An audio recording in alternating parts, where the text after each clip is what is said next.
निर्देशांक ज्यामिति coordinate geometry की द्वितीय कक्षा में आज हम बाह्य विभाजन सूत्र का निरूपण करेंगे।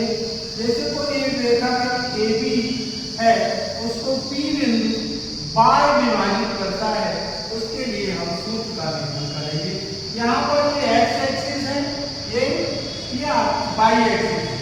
x एक्सिस पे L बिंदु लिया और जिसकी दूरी O बिंदु मूल बिंदु से x1 है और वहां पर परपेंडिकुलर डाला तो वहां से y अक्ष पर उसकी दूरी y1 है। यहाँ पर A बिंदु है, A बिंदु के निर्देशांक होंगे x1, y1। इसी प्रकार से ये बिंदु M है और बिंदु M O से M की दूरी x2 होगी। यहाँ पर कोई बिंदु B है और B बिंदु से M की दूरी y2 होगी, तो यहाँ पर B बिंदु के निर्देशांक होंगे x2, y2। इसी प्रकार से अगला बिंदु N हमने लिया है, N बिंदु से P बिंदु तक दूरी को हम x एक्सिस पे x होगी और y एक्सिस पे y होगी। इस प्रकार से हमने PA बिंदु को इससे D बिंदु तक और B को S तक मिला दिया। इस प्रकार से हमारे त्रिभुज जो प्राप्त होते हैं, उन पर त्रिभुजों को देखते हुए हम इन दूरियों को ज्ञात करते हैं। AD की दूरी होगी x माइनस x1, BS की दूरी होगी x माइनस x2। इसी प्रकार से BS की दूरी होगी y माइनस y1 यहाँ से। इसी प्रकार SP की दूरी होगी y माइनस y2। इस प्रकार से हम देखें तो PAD एक त्रिभुज प्राप्त होता है और दूसरा त्रिभुज इस प्रकार से है BSP, दूसरा त्रिभुज प्राप्त होता है। अर्थात इस चित्र के अनुसार दो त्रिभुज हमें प्राप्त होते हैं। वो दोनों त्रिभुज आप देखिए ध्यान से, तो ये दोनों त्रिभुज समरूप त्रिभुज है। अब यहाँ पे जो विभाजन है वो इस प्रकार से बिंदु A से P तक की दूरी को M1 मान लिया है और बिंदु B से P तक की दूरी को M2 मान लिया है।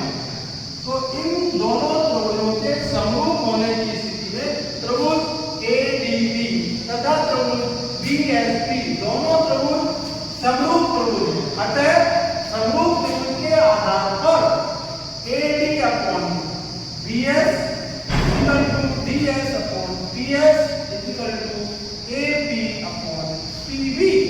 इनके मानों को हमने यहाँ पे ज्ञात किया था, उन्हीं मानों के आधार पर हम मान को लगा देते हैं। AD equal to x minus x1, BS equal to BS equal to x minus x2 बराबर होगा DS का मान है y माइनस y1, DS ये y माइनस y1, PS इसका मान होगा y minus y2 equal to AP upon DP equal to M1 upon M2। ये M1 है, AP और DP M2 है। इस प्रकार से हम कैसे लिख सकते हैं x minus x1 upon x minus x2 equal to M1 और M2। यहाँ से हम x का मान x के निर्देशांक यहाँ से ज्ञात कर सकते हैं। इसका हम क्रॉस मल्टीप्लाई कर रहे हैं, यहाँ M1x minus M1x2 equal to x M2 minus x1 M2। x के कंपोनेंट x के पार्ट को सेपरेट कर लेते हैं, अर्थात पक्षांतर कर लेते हैं। तो यहाँ पर x M1 minus M2 equal to M1x2 minus M2x1।